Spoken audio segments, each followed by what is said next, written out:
वो एक फिल्म आई थी ना कुछ समय पहले, बाजीराव, हाँ, तो उसका जो अभिनेता था, नहीं बाजीराव नहीं, पद्मावत, मुझे वो प्रसंग याद रह गया क्योंकि उससे बहुत कुछ सीखने को मिला। तो उसने ऐसा अभिनय किया, उस अभिनेता ने ऐसा अभिनय किया कि वो जो जिस पात्र का अभिनय वो कर रहा था वो अपने आप को वही समझने लगा। उसको किसी चिकित्सक की, मनोचिकित्सक की सहायता लेनी पड़ी उस भाव से, उस विचार से बाहर आने के लिए। ये सच्ची घटना है। वो इतना डूब गया उसमें कि उसको उस भाव से, उस विचार से बाहर आने के लिए सहायता लेनी पड़ी, मेडिकल हेल्प।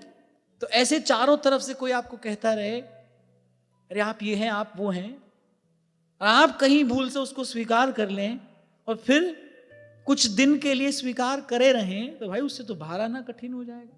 संतों के शब्द ज्योति स्तंभ होते हैं।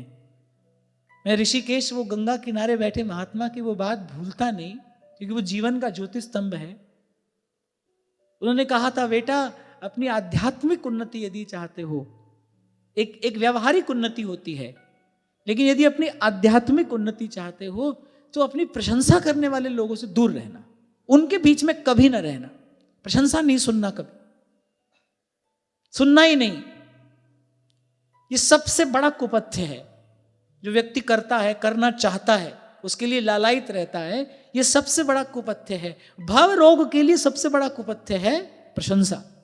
देखने में आता है ना, अब आजकल तो ये एक नया ट्रेंड है। आप हमारे यहां आओ, हमारी प्रशंसा करो, हम आपके यहां जाएंगे, हम आपकी प्रशंसा करेंगे। झूठी सच्ची सब बातें, उसमें कोई सार सत्व नहीं है। ये वाणी का कितना बड़ा दुरुपयोग है, ये शब्द का कितना बड़ा दुरुपयोग है। फिर उत्तर क्या मिलता है? भाई व्यवहार में सब करना पड़ता है। अरे व्यवहार करने के लिए संसार छोड़ा था, एक व्यवहार छोड़ा, दूसरा व्यवहार पकड़ा। अच्छा, गृहस्थी को तो फिर व्यवहार थोड़ा शोभा देता है। एक व्यक्ति जो ग्रस्त में है वो थोड़ा बहुत व्यवहार करे तो ठीक है। हम लोग क्यों करें भाई? हमको ऐसा क्यों करना चाहिए? क्या प्राप्ति होने वाली है इससे? कहा था ना मैंने आपसे, संसार आपको अधिक से अधिक संसार ही तो दे सकता है, और क्या दे देगा? कम नहीं देगा तो ज्यादा दे देगा। फिर आखिर इससे अंत में प्राप्त क्या होने वाला है? कुछ भी तो नहीं। झूठ, निस्सार, ये सब बातें बड़ी गहरी दृष्टि से देखते हुए उन महात्मा ने कहा था। और प्रशंसा सबसे बड़ी व्याधि को जन्म देती है, और वो व्याधि क्या है? अभिमान। चार लोगों ने आपसे कुछ कहा, आप में कुछ खास बात है, कुछ तो बात है आप में, आपको लगने लगा हाँ भाई कुछ तो बात है। हम में कुछ बात नहीं है।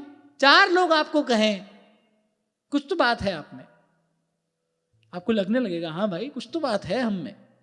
इतने लोग यूं ही थोड़ी कह रहे हैं, इतने लोग यूं ही थोड़ी कह रहे हैं, कुछ तो बात है। लो बस यहीं से जो स्खलन है वो आरंभ हो गया। बड़ा धीर गंभीर विवेकी कोई होता है जो सावधान रह पाता है। आपको बताऊं, प्रशंसा सुनना ये तो कुपथ्य है ही, फिर बड़ी बात क्या है और बुरी बात क्या है? फिर इसकी बुरी आदत लग जाती है। फिर कोई ना करे आपकी प्रशंसा, फिर आप छटपटाओगे जल बिन मीन की तरह। दे दी ना आपने अपनी प्रसन्नता किसी के हाथ में, आपके जीवन का स्वामी कोई और बन के बैठ गया ना। अब कोई आपकी प्रशंसा करे तब तो आप खुश। ये जो क्या बोलते हैं, जेन-जी, क्या बोलते हैं, जेन-जी है ना, वो बेचारी इसी से जूझ रही है। खूब तैयार हुए, अपना एक पिक लिया, अपलोड किया। अब वो देख रहे हैं कितने लाइक, कितने कमेंट।